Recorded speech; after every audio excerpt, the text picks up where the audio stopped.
Okay. Muy buenas tardes y bienvenidos sean todos los que nos sintonizan en vivo. En nombre del Colegio de Jueces del Foro Común de la Ciudad de México, AC, y de su presidente, el doctor Enrique de Jesús Durán Sánchez, y la barra de profesionistas en Derecho y peritos en Ciencias Forenses, AC, y de su presidente, el doctor David Aboites de la Cruz, es todo un gusto que nos acompañen de nueva cuenta en el conversatorio Charlas Jurídicas entre un juez y un litigante. Para el conversatorio de hoy, nos acompaña la doctora Alma Rocío Medina Espinosa, quien se desempeña como juez especializada de ejecución de sanciones penales en la Ciudad de México. Y por otra parte nos acompaña el licenciado Miguel Padilla Benítez, especialista en materia de ejecución, a quienes les doy la más cordial bienvenida y estamos muy agradecidos de que se hayan tomado un tiempo para acompañarnos en estas charlas jurídicas. El tema a tratar será la mujer y el cumplimiento de la pena. Sin más preámbulos, le cedo el uso de la voz a la maestra Alma Rocío. Por favor, adelante con su participación. Muchas gracias. Buenas tardes y bueno, ante todo agradecer la invitación que se me hizo para estar participando en esta plática. La verdad, un gusto de conocer al maestro por este medio. No he tenido el gusto de conocerlo en otros tipos de actuaciones, pero me va a dar mucho agrado platicar respecto a este tema que considero que es un tema que a veces no se aborda cuando se capacita, se dan diplomados, se dan conferencias relacionadas con la mujer. Todo está enfocado con el hombre, el cumplimiento de la pena, los beneficios, y sin embargo, hasta a veces pienso que no se quiere tocar este tema por lo delicado que es. Quisiera en esta primera participación señalar relacionado con primero con las mujeres que cumplen su pena estando en libertad, y después para enfocarlo a las personas privadas de la libertad, que creo que es un tema un poquito más delicado y que no me dejará mentir aquí el maestro, que bueno, ese es todo un pachangón. Sin embargo, con las mujeres que están en libertad, si bien es cierto, no tenemos el internamiento en un centro de reclusión y todas las características que envuelven a esto, sí hay condiciones de la mujer en el cumplimiento de la pena que deben de ser tomadas en consideración por parte de los jueces, por parte de los defensores, por parte de todas las partes técnicas, Ministerio Público y demás, en el cumplimiento de una pena. ¿Por qué? Porque si bien es cierto, cuando se cumple una pena privativa de la libertad a través de una medida no privativa, como puede ser la suspensión condicional, el tratamiento, las jornadas, a veces la mujer tiene ciertas condiciones que van a hacer que el cumplimiento no se haga de la misma manera de un hombre. Es decir, si la mujer está embarazada en el momento en que yo voy a ejecutar la pena, debo de tomar en consideración esa característica, porque yo sé que ella va a necesitar un tiempo para el puerperio, el parto, que después de que tiene el parto va a tener ciertas ocupaciones en la atención al menor. Entonces, conforme al artículo 4 constitucional, yo también tengo que tomar en consideración el interés del menor en todas las resoluciones que se emitan. Y obviamente, si una mujer va a dar cumplimiento a unas jornadas de trabajo en favor de la comunidad como sustitutivo de la pena, y es este sustitutivo el cual la va a mantener en libertad, yo también tengo que verificar que la actividad que vaya a hacer no vaya a provocar un daño en ese embarazo. Posiblemente no pase nada. Sabemos nosotros que hay embarazos en donde las mujeres bailan, corren, hacen sus actividades como si nada, pero yo no lo sé. Pero también hay otros embarazos en donde si solamente con barrer puede provocar un aborto. Entonces yo tengo que tomar en consideración todas esas características de la mujer, que es parte del cumplimiento de una pena. Aquí hago una pausa para señalar que cuando hablamos del cumplimiento de una pena y hablamos de una mujer, tenemos que verlo con una visión más amplia que lo vemos con un hombre. ¿Por qué? Porque yo, en primera, tengo por un lado una pena privativa de la libertad que se le debe de dar cumplimiento. En segunda, tengo a una mujer que va a necesitar ciertas que tiene ciertas características, va a tener ciertas necesidades atendiendo a su propia biología, a su propio sexo. Va a tener una conducción en la vida que va a estar muy relacionada con el sexo, y el ejemplo lo acabo de dar, el embarazo, el hijo. Y también por otro lado, tengo a un menor. Entonces, estos 3 puntos se deben de conjugar de tal manera que deban de llegar a un estado de igualdad en el cumplimiento de la pena a la par de cómo lo cumple un hombre. Yo no ignoro que el hombre también necesita ciertas atenciones, pero en la mujer tienen esa peculiaridad de que sobresalen más, necesitan mayores atenciones y eso sobre todo se va a destacar al momento del cumplimiento de la pena de prisión, estando en un centro de reclusión. Entonces, ¿a qué voy con esto?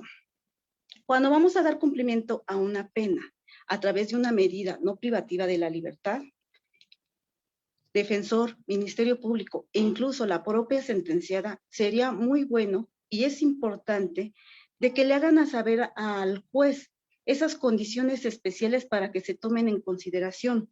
En segunda, para que también la autoridad penitenciaria tenga conocimiento de esa situación y sea tomado en cuenta en por qué en determinado momento va a dejar de realizar jornadas de trabajo, a lo mejor presentaciones personales, por qué va a dejar de realizar ciertas medidas en un tratamiento en libertad, porque esa condición de mujer, embarazo, parto, madre, van a influir en el cumplimiento de una pena. Esas características de esa mujer hacen que el trato con un hombre no se puedan realizar de manera igualitaria y que el juez deba de prever y proveer en relación a esas acciones positivas que le van a permitir a la mujer dar cumplimiento a la pena en un estado de igualdad en comparación con el hombre. Entonces, aquí es sumamente importante y también la empatía del juez al momento en que se está llevando a cabo este tipo de diligencias. Ahí como experiencia, se los quiero compartir porque en una audiencia, simple y sencillamente, a mí nadie me dijo nada. Pero obviamente yo estoy observando a la mujer que iba a dar cumplimiento a su pena. Y dice, bueno, yo percato que estaba un poquito llenita esta mujer, pero dije, ese no es un sobrepeso. Pero nadie me decía, está embarazada, tenía 7 meses de embarazo. Entonces yo tuve que preguntar porque era algo notorio, algo que se estaba observando.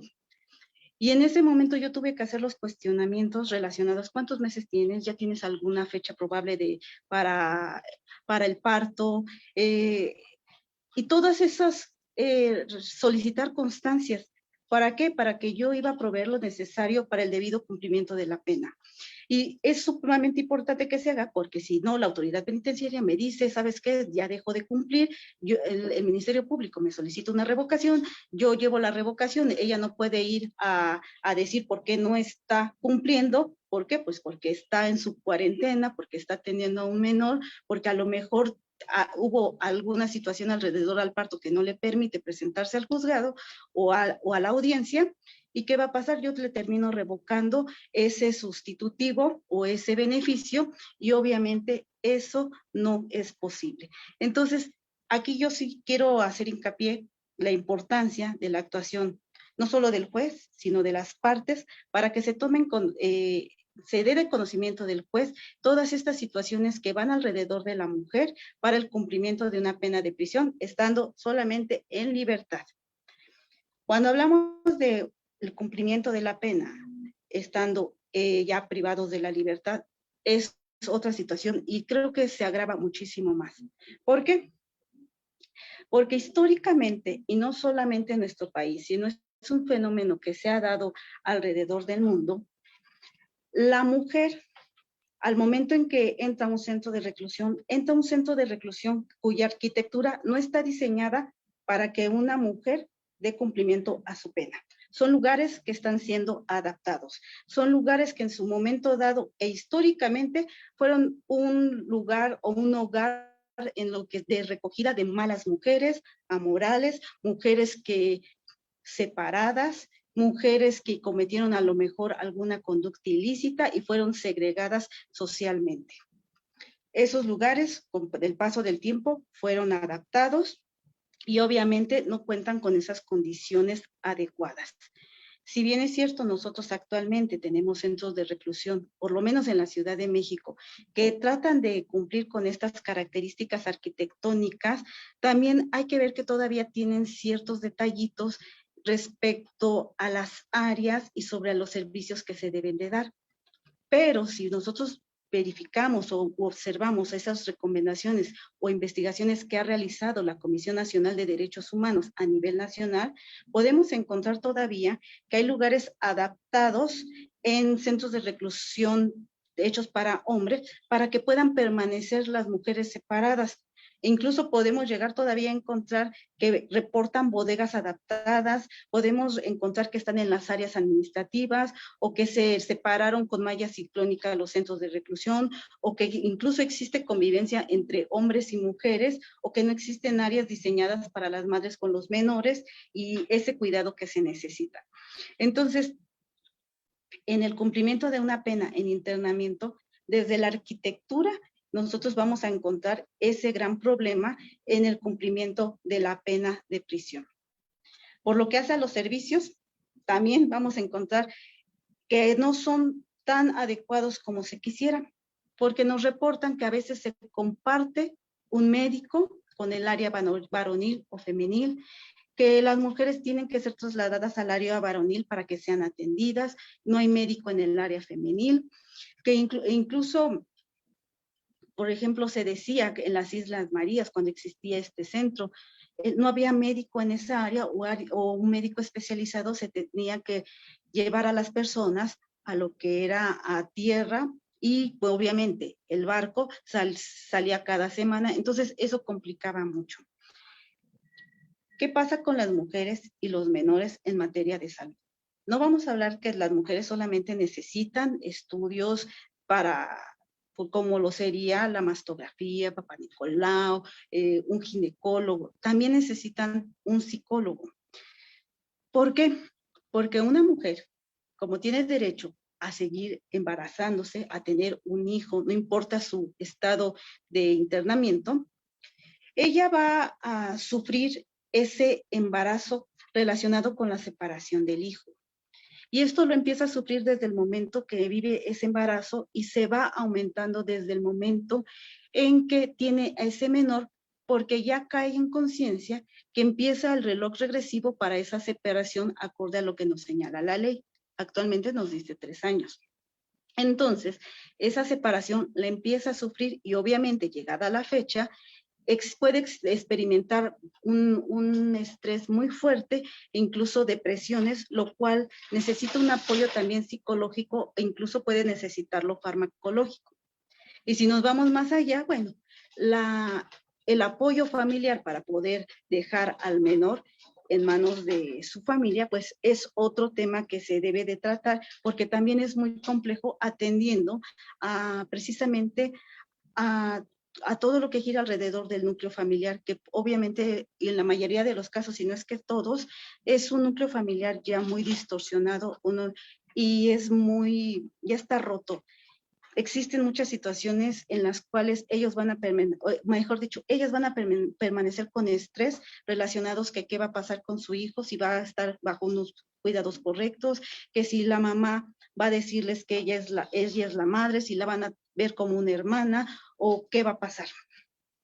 Aquí afortunadamente tenemos una resolución de la Corte en la cual nos ha dicho que esa separación, si bien es cierto, tiene una temporalidad, se debe de hacer de forma paulatina y que la convivencia del hijo con la madre debe de permanecer después de que éste sale en prisión.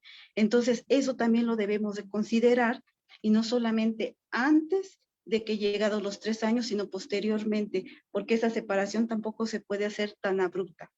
Entendemos que la ley nos señala los 3 años, que lo hace reforzándolo en los diversos estudios que hay sobre el tema, donde nos dice que a partir de los 3 años el menor tiene conciencia de la prisión y entonces la empieza a vivir.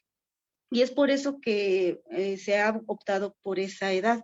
Sin embargo, también hay que ponderarlo y en esta resolución se pondera cuando nos señala que la separación debe de ser de forma paulatina, porque también si se hace una separación abrupta, también se causa algún daño al menor.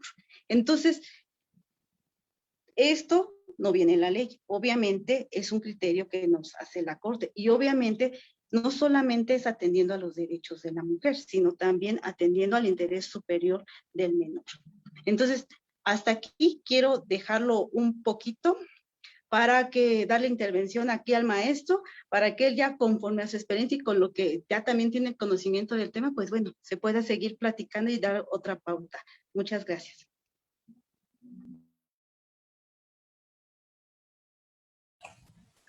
Gracias, doctora Boites, en primera instancia por esta cordial invitación a la barra. Su señoría, buena tarde, muchas gracias también.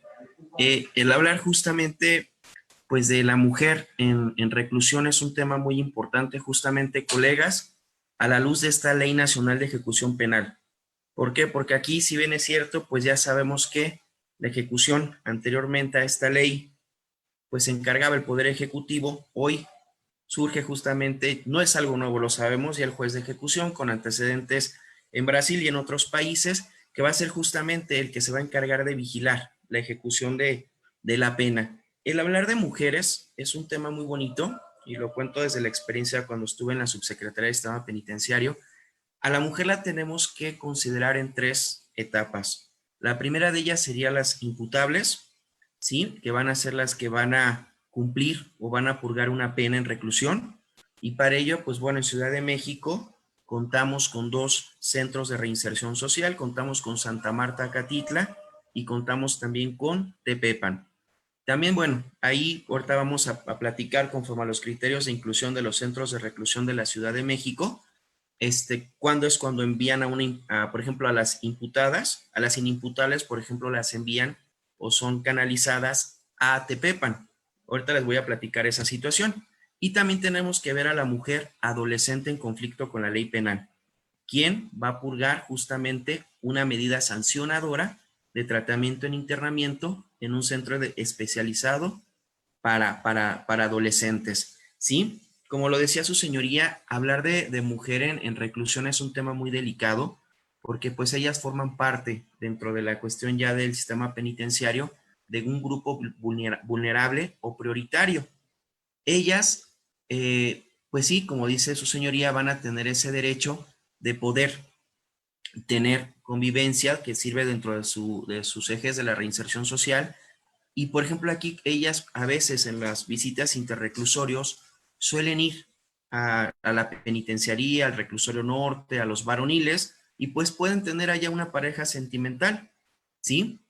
Y pues de esas parejas sentimentales, como dice su señor el artículo 4, pues ellos también tienen derecho a la procreación, a la planificación familiar.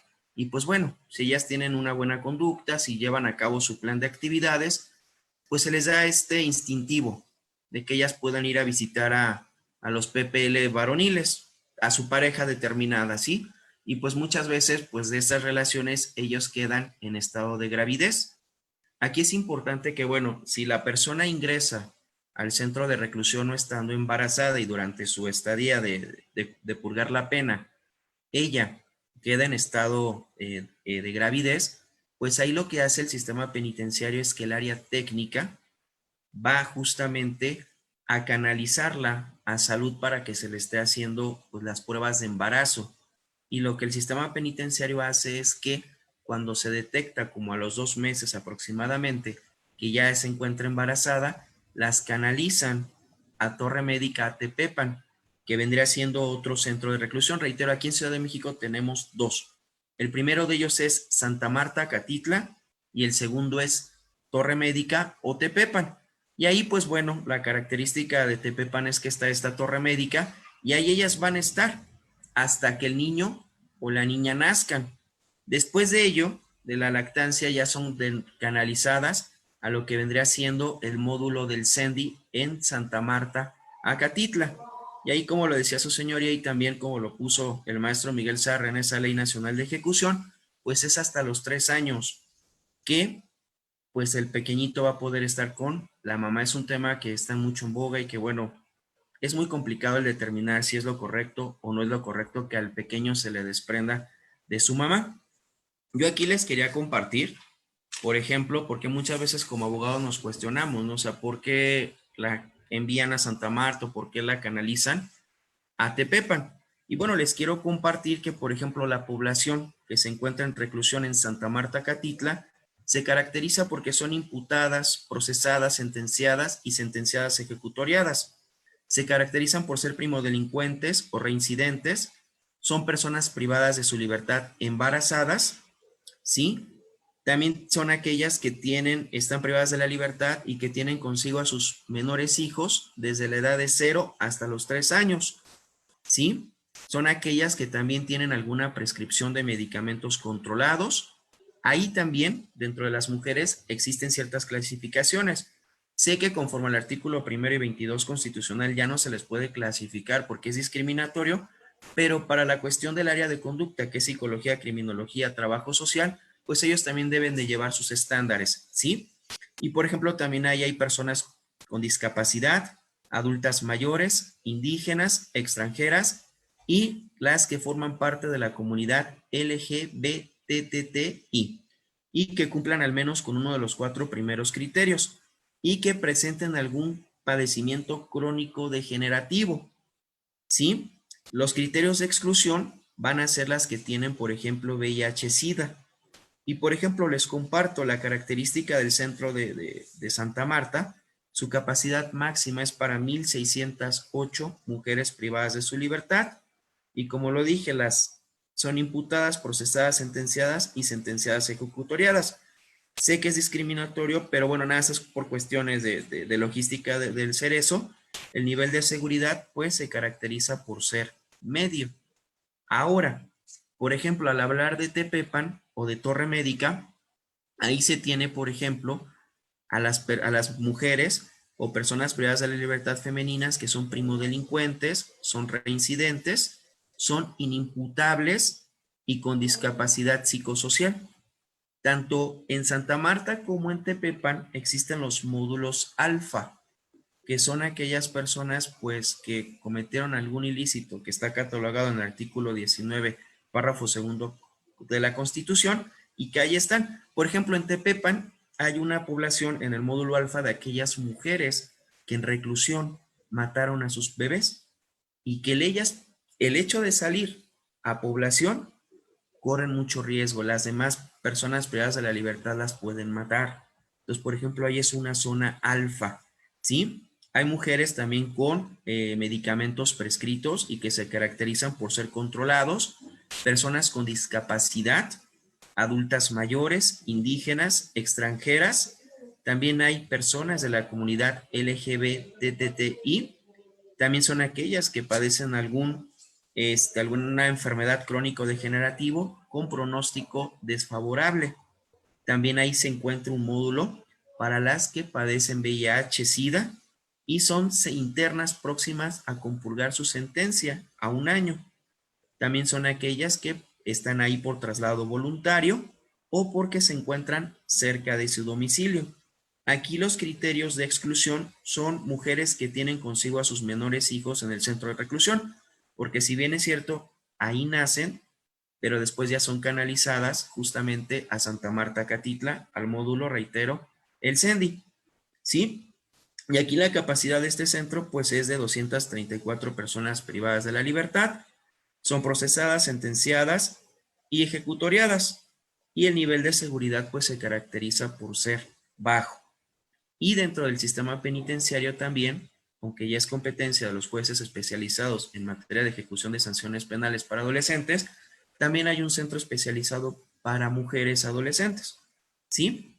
Aquí el tema de hablar de ellas, sobre todo ya en la reinserción social, en el plan de actividades, yo que platicaba con compañeros de ahí, es difícil, porque a veces no solo el hecho de ser mujeres, sino que a veces también son muy exigentes con los compañeros. Y ahí lo importante es que en un centro penitenciario femenil, pues haya mujeres, técnicas penitenciarias, porque no es bueno que haya hombres, porque empieza mucho el tema de que, oye, si no me das un bilé, si no me traes esto, no me traes aquello, empiezan a amenazarlos de que las están extorsionando, hay tocamientos, hay cuestiones muy delicadas. Créanme que el tratar con este tipo de población ya ya no desde la cuestión como litigantes, ya no desde la cuestión como jueces, impartidores de justicia, sino ya el hecho de realmente estar trabajando como técnicos penitenciarios, trabajadores sociales, todo ello es un tema delicado, ¿sí? Dentro de la población pues más olvidada, existen mucho las extranjeras, a veces ni siquiera el derecho al... Sí van a veces las embajadas, pero pues no les dan mucha continuidad, la verdad, ¿sí? También tenemos muchas mujeres indígenas que como lo sabemos pues no conocen nuestro idioma y pues la lengua vienen aquí por cuestiones de necesidad y pues se quedan ahí muchos años. Una característica también importante de ellas es de que a diferencia de los hombres, la mujer es olvidada, ¿sí? A los hombres pues sí van mucho y podemos ir a los varoniles, pues vamos a ver las filas impresionantes de personas que ingresan a justificarlos, ¿no? De que robaron o mataron porque pues lo hacían por darles de comer a la familia. Pero a las mujeres no. Y reitero, hay mucha población ahí, también las psiquiátricas, que por ejemplo en el varonil pues tenemos el Cebarepsi, pero aquí en Tepepan están ellas. El tema de que tengan hijos o no, hablándolo ya desde el tema técnico y desde una manera profesional, muchas de ellas a veces utilizan este beneficio. ¿Por qué? Porque durante ese tiempo las van a sacar de población. Entonces, estarse exponiendo de que las vayan a picar, de que les vayan a hacer alguna cuestión negativa, colegas, pues mejor para ellas es quedar embarazadas, la trasladan a Tepepan, que si ustedes diferencian, no sé si han tenido la oportunidad de ver los dos centros penitenciarios, pues Tepepan es más pequeño, Tepepan es un poquito más tranquilo, está la torre médica y hay ciertos perfiles que llevan ahí el subsecretario, a diferencia de la población general que existe en Santa Marta. Entonces, pues ahí la mujer, no sé su señoría es de su experiencia, pero el personal técnico que analizan a partir de los 2 meses de que se enteran que ya está en estado de gravidez, para que allá se le lleve su cuestión de embarazo y ello. Y pues después sume los 3 años que van a poder estar en el CENDI. El CENDI, la verdad, les cuento desde experiencia propia, pues sí es un módulo, pues no es bonito estar en la cárcel, la verdad, entre rejas y eso, pero pues sí procuran tenerles bonito a los niños, ¿sí? Está ahí el CENDI, se les imparte educación, o sea, ya se están afuera en un patio donde pues no corren como tanto riesgo. Sí, también pues los dormitorios que son literales. Luego hay algunos videos en internet donde se alcanza a apreciar, pues no están como los que serían de población general. ¿Sí? Eso es cuanto, su señoría.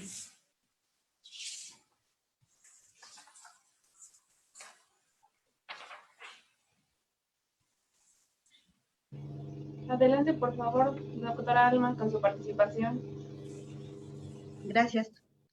Fíjese que ahorita que mencionaba el maestro sobre las condiciones de las mujeres, y tiene mucha razón, porque nosotros queramos o no, si nos enteramos de cómo también el hecho de que haya niños en prisión son utilizados por las sentenciadas, como decía, para llevar a cabo privilegios o incluso en cierta manera para obtener ciertos beneficios. Y bueno, y eso tiene su impacto posteriormente cuando estos menores pues tienen que ser separados de las madres, porque al final de cuentas son niños que están siendo utilizados por su propia madre. Pero bueno, ese ya creo que es otro tema, es un tema sumamente delicado, pero aquí donde quiero hacer énfasis es sobre todo en las personas indígenas y las personas extranjeras. Afortunadamente, la ley nacional ya se enfoca y nos da un parámetro de los derechos de las mujeres de manera específica y obviamente de los menores que están en centro de reclusión. Por lo que hace a las personas indígenas, nos dice, la educación por lo menos debe de ser bilingüe y se está tratando de que ellos tengan su traductor o se puedan entender dentro de un centro de reclusión. Las extranjeras también tienen ese grave problema. Y a veces les digo, si el ser mujer es un problema, atender el cumplimiento de una pena, si es extranjero y aparte de todo es indígena, es muchísimo más complicado. ¿Por qué? Porque no solamente vive una pena de prisión que es emanada de una sentencia, vive la pena cultural. ¿Por qué? Por la discriminación que tiene de la familia y la falta de visitas, que a lo mejor es porque simple y sencillamente la familia se avergüenza, porque está lejos, porque es extranjera o porque no va. Y después, aparte el idioma en el cual no se puede comunicar, porque a lo mejor es la única persona con ese lenguaje y no entiende español, la situación se agrava muchísimo más. Y sobre todo por las necesidades que se tiene como mujer, que a lo mejor no lo va a poder exteriorizar. A veces yo, cuando he tenido la oportunidad de platicar de este tipo de temas, y sobre todo en la ejecución, a mí me gusta a veces hacer relación con ciertos programas, series, y no tanto porque no nos reflejen la realidad o a lo mejor lo manejan de cierta forma para hacerlo comercial, pero sí hay detallitos en donde nos hacen saber cada uno de los puntos que se puede ver en un centro de reclusión. Y por ejemplo, yo siempre les digo, de esos programas de Orange is the New Black, Vis and Vis y todos esos, nos hacen un reflejo de lo que pasa dentro del centro de reclusión y ya en su momento dado, las personas que trabajan de manera directa saben de qué grado o en qué medida eso es cierto y qué es ficción. Pero lo que sí es cierto es cuando manejan una extranjera que a lo mejor quiere abortar o está embarazada, pero no sabe decir y pedir una pastilla o que la lleven al doctor, eso puede pasar.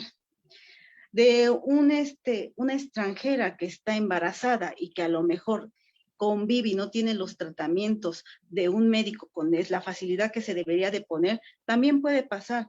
Yo no digo que a lo mejor en la Ciudad de México pase, pero estoy hablando de manera general, en una visión relacionada en todo nuestro país y posiblemente en otros países.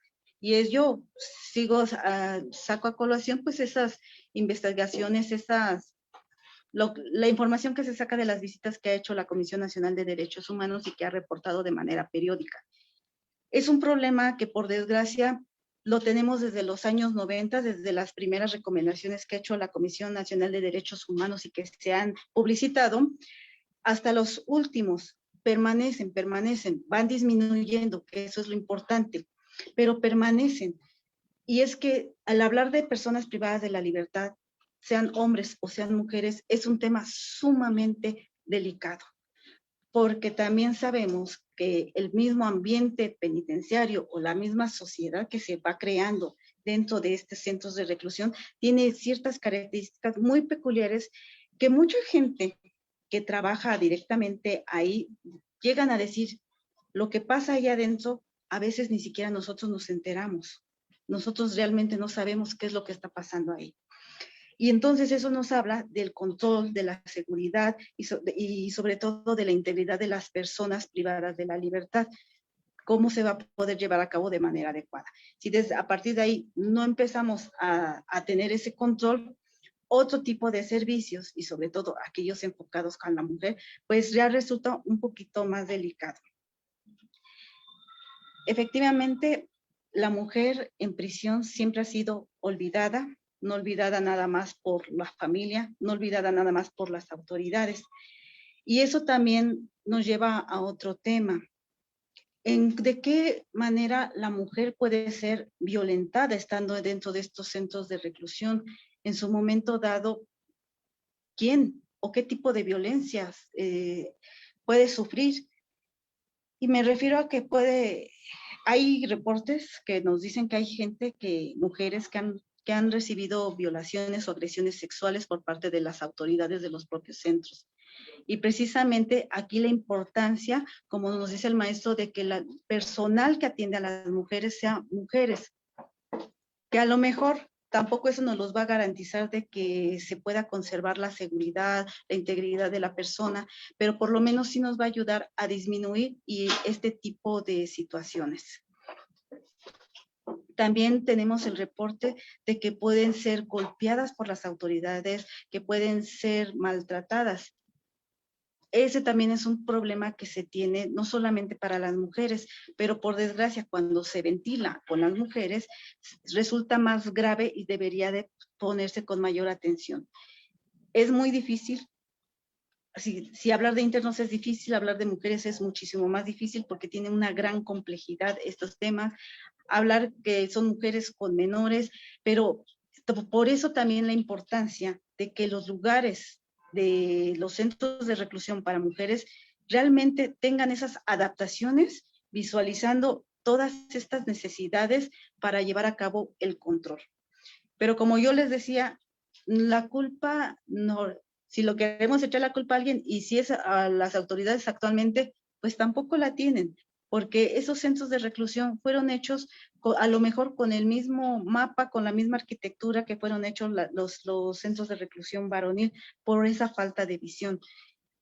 Y no solamente es una falta de visión a nivel nacional, también internacional, porque de unos años para acá se han visto esos estudios e incluso puedo decirles que tendrá unos a máximo 5 años en los cuales se está haciendo una propuesta para llevar a cabo un manejo de un sistema penitenciario y esto lo está haciendo el Observatorio de la Universidad de Barcelona con varios especialistas en materia penitenciaria e incluso lleva algunos años que lo están promoviendo.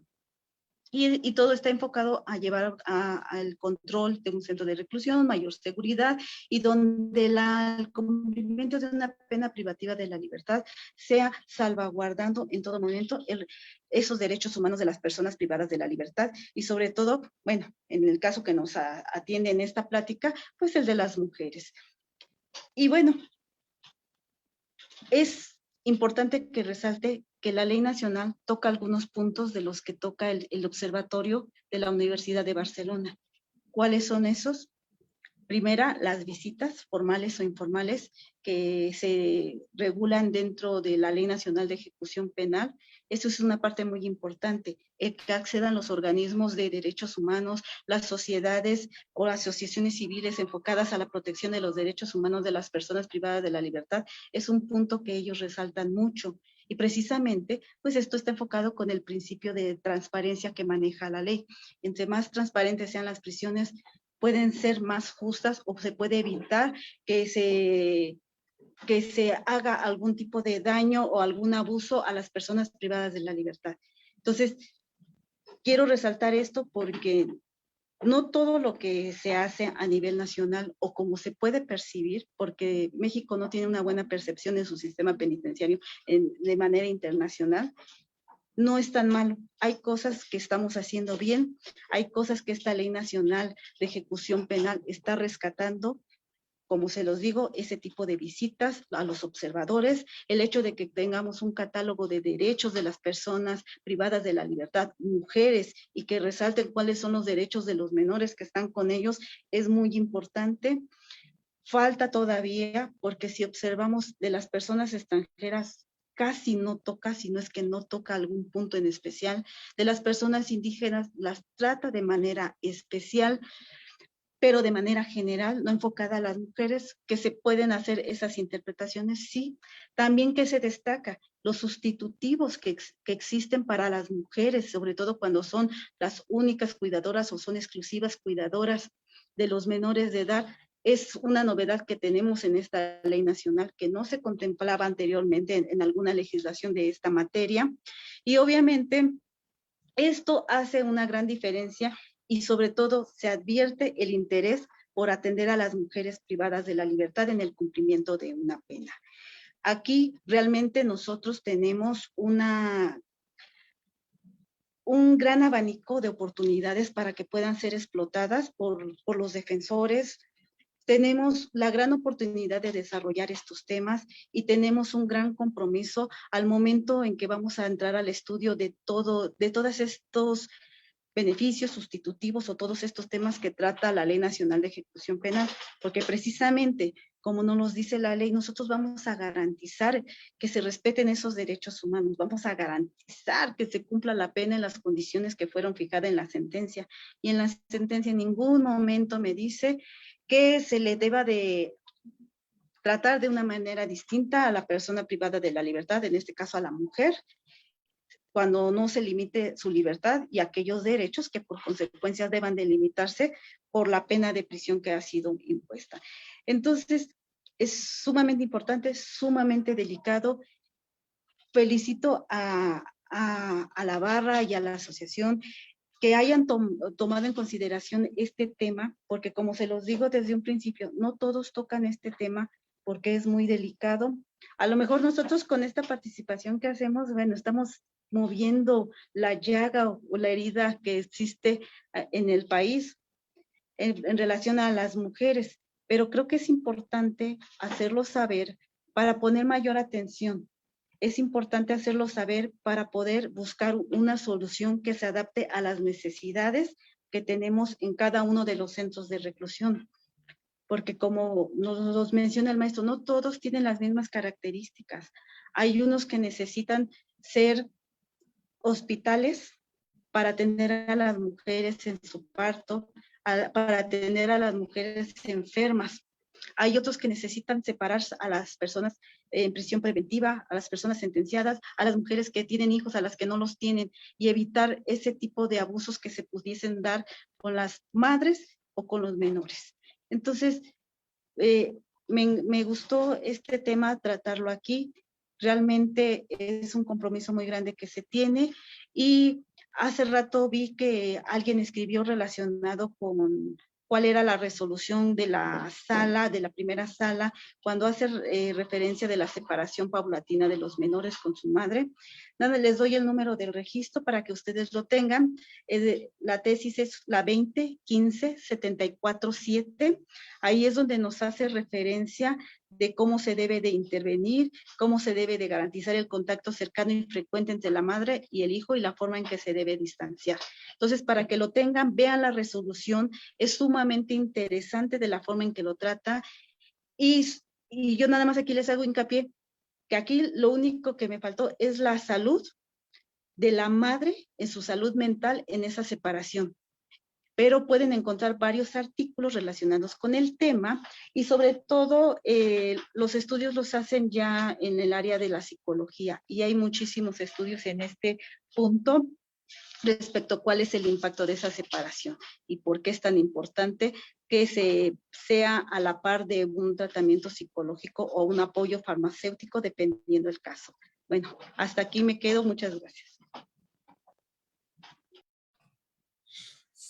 Gracias, señoría. Pues como usted dice, realmente el tema penitenciario, colegas, es un tema que no lo debemos de ver como el derecho penal, se tiene que estudiar como el derecho de ejecución penal. Y ahorita ya hay varias escuelas, aquí el doctor pues está preparando diplomados justamente sobre justicia para adolescentes, este diplomado que estamos de ejecución. Realmente ahorita para, bueno, las personas que nos interesa tanto la cuestión técnica, a veces la ley nacional sí es un poquito difícil porque la pregunta es, ¿sí podrá tener mucho una persona, por ejemplo, en el CPS Ceferezo 14 de Durango, un secuestrador? Pero, por ejemplo, una persona que ya no va a salir, y ya son temas de más adelante, ojalá que el doctor nos permita tener otra plática, sí predominarán mucho los derechos humanos, pero la pregunta ahí es difícil porque son humanos, como nosotros, tienen dignidad humana. ¿Qué se puede hacer con ellos? Para un violador, para tantas personas de delitos de alto impacto, ¿realmente existe la reinserción social? Es un tema apasionante y gracias, su señoría, por lo que usted nos ha aportado. Gracias, doctora Boites. Y es un reto muy fuerte que tenemos que apostarle mucho a los abogados. Y nada más culmino dos cosas. A veces, cuando son las medidas de seguridad, cuando son inimputables, el centro penitenciario se purga la pena y no saben dónde enviarlas, porque las dejan ahí olvidadas. Y también nos podemos remontar al Cebarepsi. No saben qué hacer con ellas. Y una más delicada, abogados, porque casi muchos abogados no estamos en esa área de adolescentes. Existen adolescentes que están purgando una medida sancionadora de tratamiento en internamiento a los 19, 20 años en un centro especializado de justicia para adolescentes, cuando eso no es válido. La medida puede ser hasta 5 años, no más. Es cuanto que, muchas gracias. Creo que aquí el maestro ya puso más, la llaga más ardiente. Uy, no. Y sobre todo cuando, ahorita que recuerdo, nos faltó tocar el tema de las mujeres que son de la tercera edad. O sea, es todo un tema. Porque si bien tenemos nada más las consideraciones especiales de la Corte, en mujeres, bueno, es muchísimo, muchísimo más de profundidad del tema, pero precisamente eso es importante y por eso la ley nacional es maravillosa en ese sentido, porque ya nos permite sustituir por ser madre, por estar enfermo, por estar viejo, si lo queremos decir así de una manera seca, pero aquí lo importante es que todos aquellos que nos apoyan para poder llegar a esa determinación lo vean como una necesidad de hacerlo de lo más rápido, más ágil. Y por eso también es tan importante cuando nos dice, si autoridad penitenciaria, tú puedes promover. ¿Y quién mejor sabe cuando un interno o una interna ya no se puede valer por sí mismo, cuando una pena ya no es necesaria porque va en contra de la dignidad humana, cuando una persona por su estado de salud ya no es posible que esté adentro con independencia de su edad? Entonces, eso es maravilloso. Y la libertad por política penitenciaria también lo es. ¿Por qué? Porque muchas veces, como nos dicen, ¿qué hacemos con estas personas? Pero ¿sabes qué? Yo veo que tú ya cambiaste. Entonces, es una oportunidad. Aunque claro, aquí adolece la ley, ahí bajita la mano que esas libertades preliberacionales, esos beneficios preliberacionales, yo siempre le he encontrado su defecto de que ya no son un mecanismo incentivador para que la participación en las actividades. A mí siempre me dicen, primera fracción, realmente a mí me dicen que sea primo delincuente. Siempre me dicen, artículo 27 te dice que te van a quitar los registros si cumples, pero ojo, yo siempre les digo, preguntémonos primero cuánto está dispuesto el Estado a olvidar que una persona cumplió una pena de prisión, porque esa base de datos que me hace referencia el 27 solamente me la quita ahí. Yo tengo otras bases de datos, la que tenemos nosotros en el Poder Judicial, la que tiene la Fiscalía General. Hay muchísimas bases de datos donde yo puedo obtener la misma información y a partir de ahí, obviamente, me dice el Estado, aún no estoy dispuesto a olvidar. ¿Es un buen ejercicio? Sí, pero debería de hacerse en todas esas bases de datos para que se le pueda dar los efectos de que si ya no encuentro ninguna información sobre un antecedente, pueda considerársele o tratársele como primo delincuente para que esa primera fracción pueda pasar. Y sobre todo porque esto les va a ayudar también a todo el personal penitenciario cuando me dicen, pues es que no quiere participar. ¿Y por qué? Pues porque se va a quedar 30 años aquí y luego pues ya sabe que no va a salir y que entonces ¿para qué? Entonces, a partir de ahí también tenemos esa falla y esa falla ni es del personal, ni es la arquitectura, ni es la persona, es la ley la que no motiva. Entonces, por eso digo, puso una llaga hermosa y realmente también me sumo a la propuesta que hace el maestro de que nos dé la oportunidad de platicar otros temas así de estos delicados, candentes y bueno, que son para chisme de lavadero. Gracias. Muchas gracias a ambos ponentes por su valiosísima participación en esta charla y por aquí en el Zoom tenemos a un compañero que quiere hacerles una pregunta. Compañero, abre tu micrófono, por favor. Buenas tardes, su señoría. Buenas tardes, maestro. Maestro, no es su nombre, maestro David Aboites. Miren, yo les voy a ser bien honesto. Yo más en lo que estoy es el litigio en la parte sustantiva y la parte procesal. No he llegado todavía hasta la Ley Nacional de Ejecución.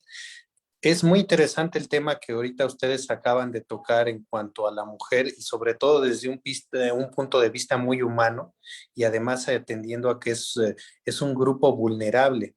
Me llamó mucho la atención a oír cómo es que se manejan. Yo soy de la Ciudad de México, pero actualmente me encuentro en Puebla, ¿sí? Y aquí en Puebla no hay cerezos que tengan esa diferenciación como los que mencionaba el abogado, como el de Tepepan y Santa Marta Catitla.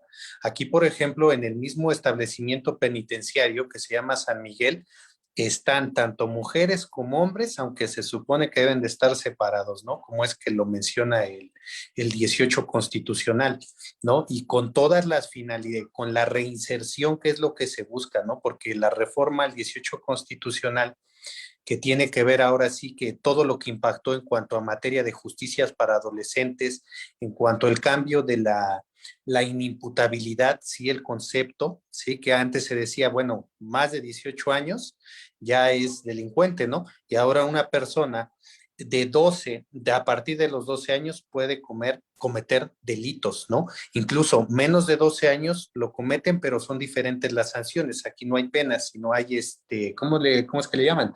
Medida de seguridad o asistencia social, ¿no? Entonces, sí me pareció muy importante todo lo que han comentado, su señoría. Yo fui la persona que pedí el número de registro porque sí me parece muy interesante, les soy honesto, desconozco mucho en cuanto al tema de ejecución penal y yo no sé si usted pudiera recomendarme o el maestro pudieran recomendarme alguna bibliografía ya un poquito más, más profunda para poderme empapar yo de la ley, ¿no? De esta ley, porque a mí sí se me hace importante, a veces de repente me preguntan y hay cosas que les soy honesto, no las sé en materia de ejecución, no tengo la idea básica o cómo, y la verdad nunca me he metido a estudiar la ley, pero sí quisiera pues pedirles eso y voy a estar atento, la verdad, de estos conversatorios. La verdad felicito al maestro Aboites y los felicito a los ponentes porque pocas veces se habla también desde el punto de vista humano. Me acabo de quedar sorprendido eso que decía el maestro también de las mujeres, pues las indígenas, las mujeres extranjeras. Me acabo de quedar sorprendido. Se supone que en cuanto a mujeres extranjeras tenemos tratados de extradición, ¿no? ¿Por qué no están en su país? ¿Por qué se quedan aquí? ¿Por qué los consulados no hacen nada para salvaguardar precisamente ¿cómo se llama? Pues ese derecho que tienen de la asistencia consular. ¿Por qué se les tiene, como ahorita bien lo decía usted, su señoría, por qué se les tiene tan marginadas en cuanto a su edad, separar a los hijos? O sea, no sería bueno, digo, y lo voy a decir así ahorita que los escuché hablar de todo esto, ¿no? Estamos en México y se supone que lo que se protege de acuerdo al primero constitucional son los derechos humanos. Y por lo que veo en cuanto a la situación de la mujer en los centros penitenciarios, de acuerdo a lo que acabo de escuchar, pues se ven trastocados muchos de derechos fundamentales, ¿no? Que si bien es cierto, están en una prisión, ya sea preventiva, ¿no? Justificada, o están compurgando pena, lo cierto es que por lo que los escucho a ustedes, hay muchas vejaciones a sus derechos humanos, a su dignidad, o sea, no cabría en ese sentido, y ahí va mi pregunta para los dos maestros. Aparte que les pregunté a ver qué me pueden recomendar para leer.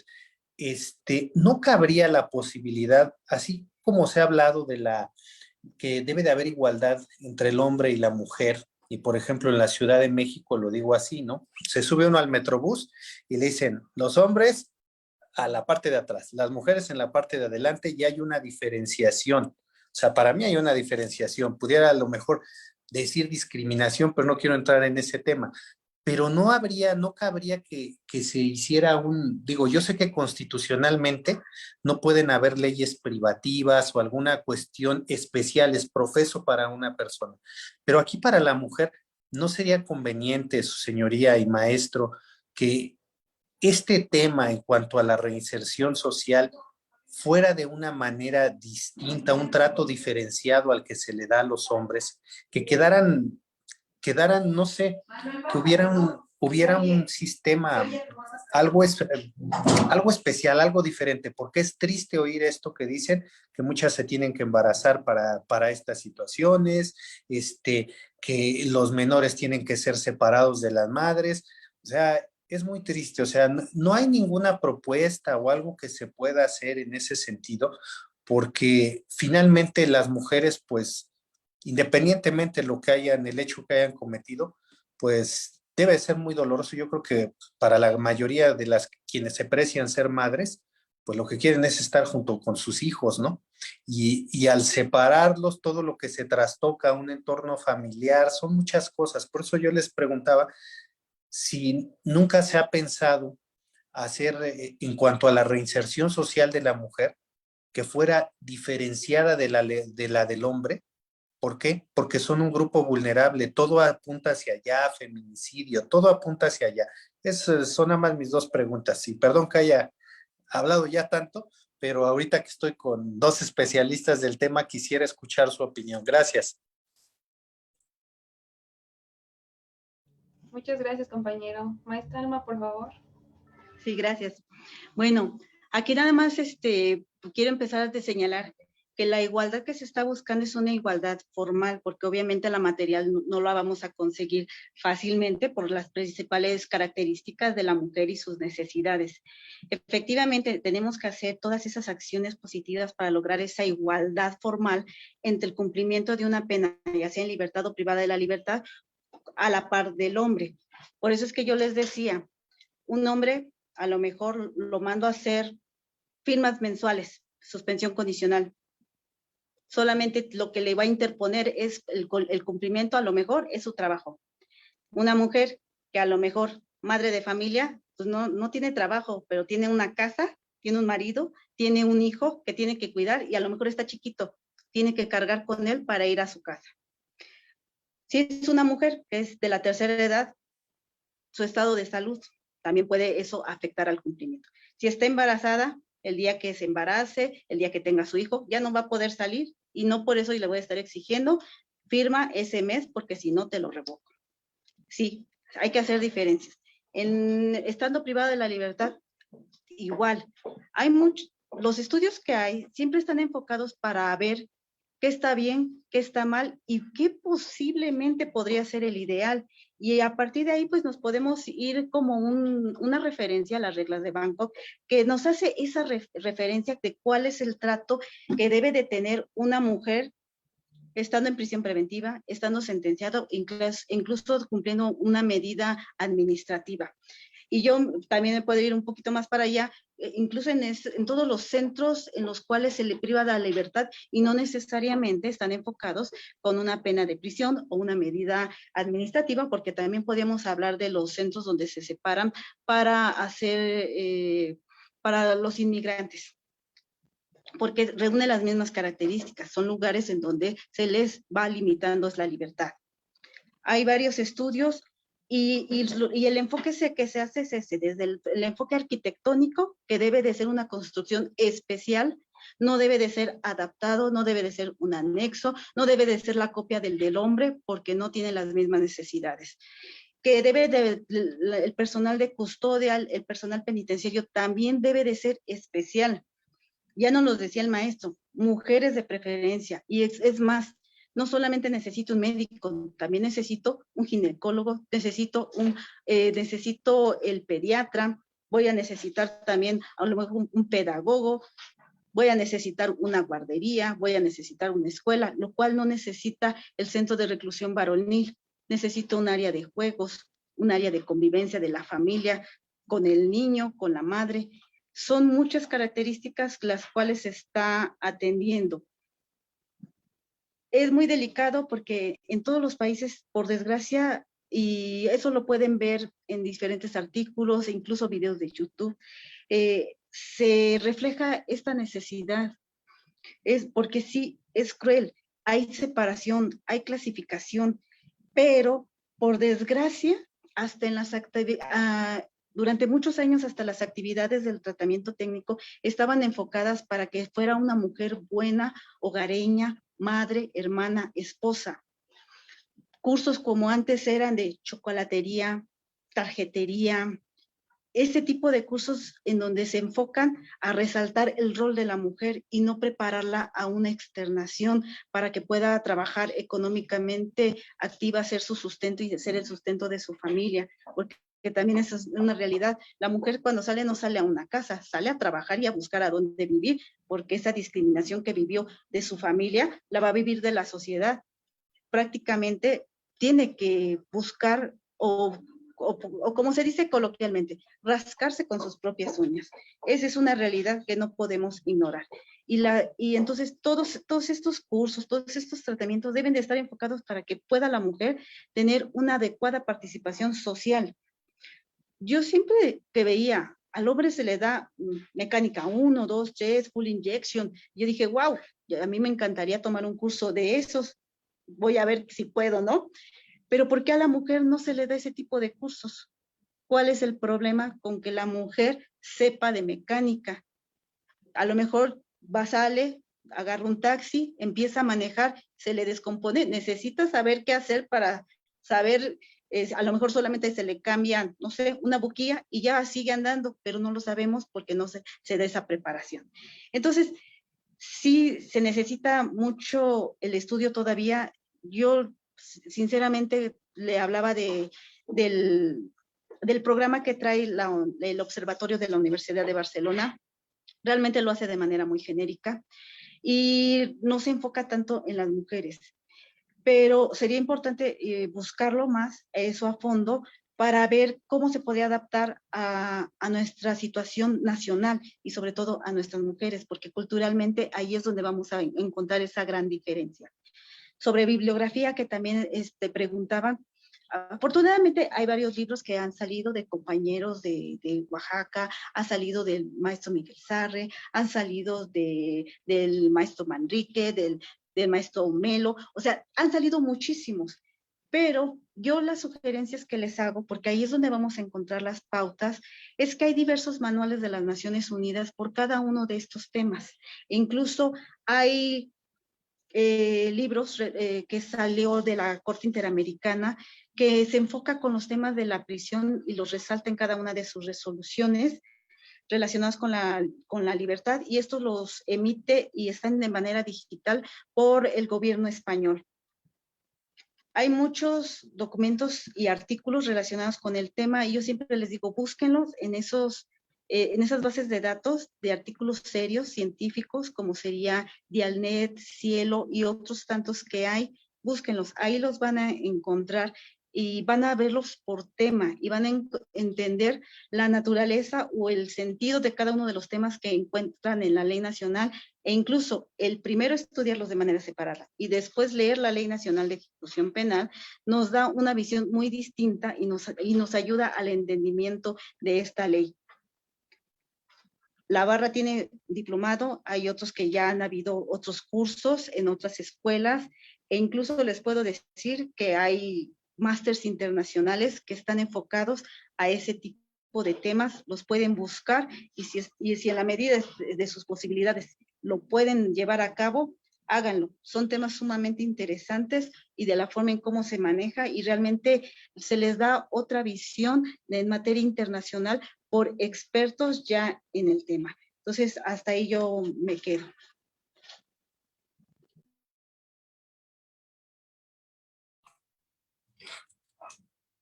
Pues aquí nada más serían dos palabras que se requiere mucho, compañero. Uno, el tema de la especialización, ¿sí? Tanto jueces como nosotros abogados, como el personal técnico, requieren mucho la especialización, porque una cosa sí es todo el procedimiento ante el juez de control, el tribunal de enjuiciamiento, pero ya el momento de la ejecución ya es es una etapa muy multidisciplinaria, porque el derecho ejecutivo penal no solamente es la pena. En la pena tenemos que ver salud, tenemos que ver criminología, tenemos que ver trabajo social, tenemos que ver psicología, psiquiatría, todo. Es por eso que la mayoría de los directores de los eferesos y de los cerezos suelen ser la mayoría directores.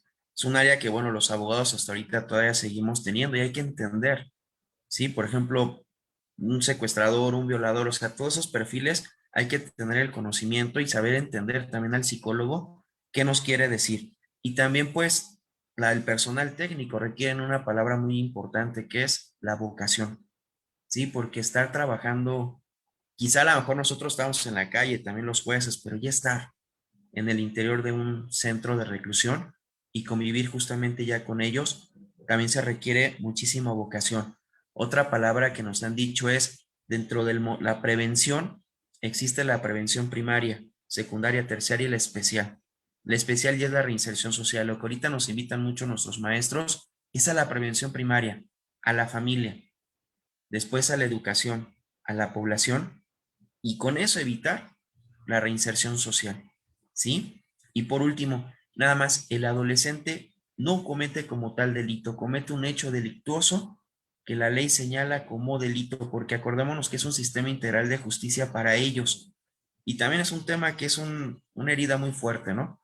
porque se supone que a los adolescentes no se les tendría que sancionar como tú dices, la edad penal minoril que señala el artículo 18, párrafo cuarto, con un sistema penal acusatorio. Ellos deberían ser un sistema diferente, pero también es un tema de la ONU y del Comité para los Derechos de los Niños, muy delicado. Pero yo creo, compañero, que aquí el doctor Aboites tiene esa misión y la cercanía de los jueces, que son los que nos vienen a instruir. Y yo también le agradezco mucho porque de lo que sé, ha sido aquí gracias al doctor Ismael Alcántara, la doctora ya nos dio clase, el doctor Malagón, el maestro Malagón, todos ellos. Y es lo bonito, que no solamente verlo desde el enfoque jurídico, también hay que verlo desde un enfoque humano, porque reitero y con esto concluyo, un secuestrador no deja de ser humano.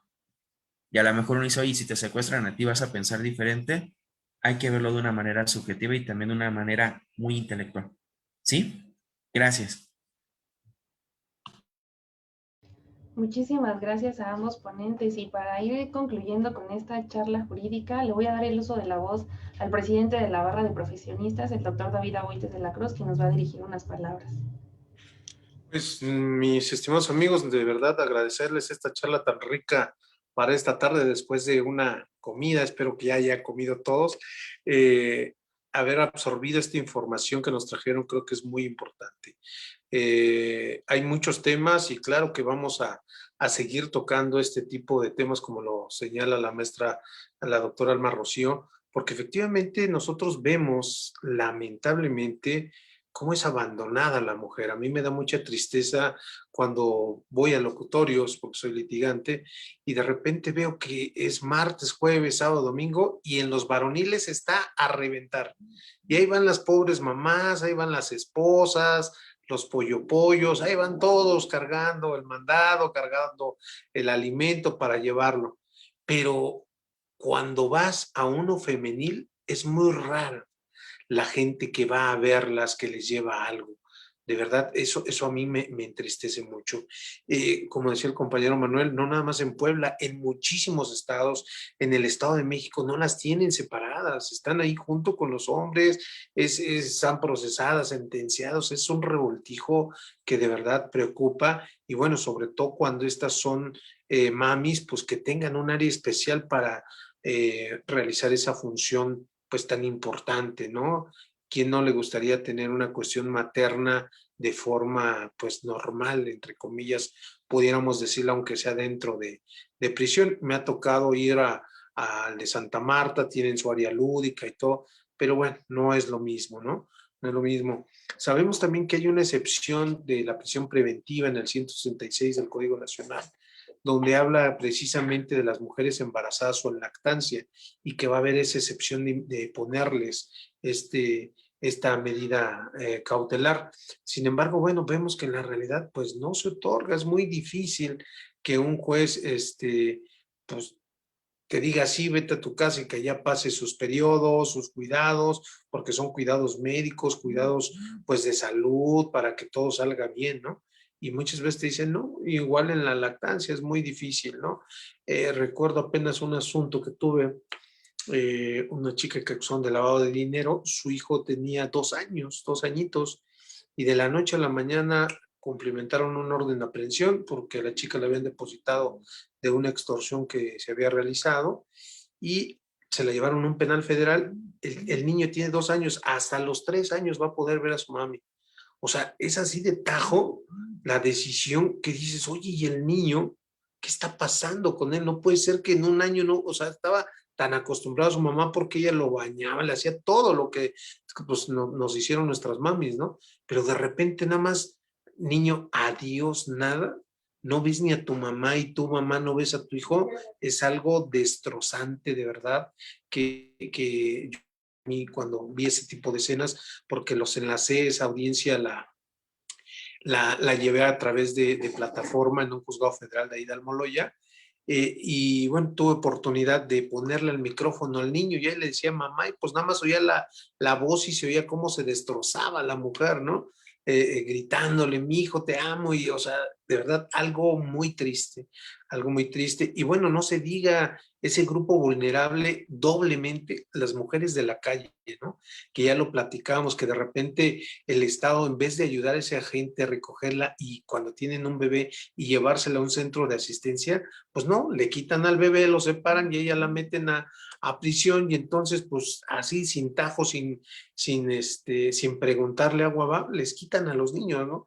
Y creo que son muchísimos, muchísimos temas que pudiéramos preguntar sobre esta vulnerabilidad que se tiene por parte de la mujer en prisión, y que de verdad pues agradecerles su participación de ambos, y claro que vamos a seguir sumando estos tipos de tema. Vamos y tenemos ahorita, como bien lo comentaban aquí nuestros postores, un diplomado en especialización de ejecución con 9 jueces de ejecución, tanto del Distrito Federal como de la Ciudad del Estado de México. Ya participó la semana pasada también la directora del reclusorio de acá de Santa Marta, de Nesa Bordo. También estuvo muy interesante todo lo que están haciendo ellos como Estado, como directores del centro. Y bueno, precisamente pues este tipo de diplomados se abren para eso, para especializarlos en esa área de ejecución.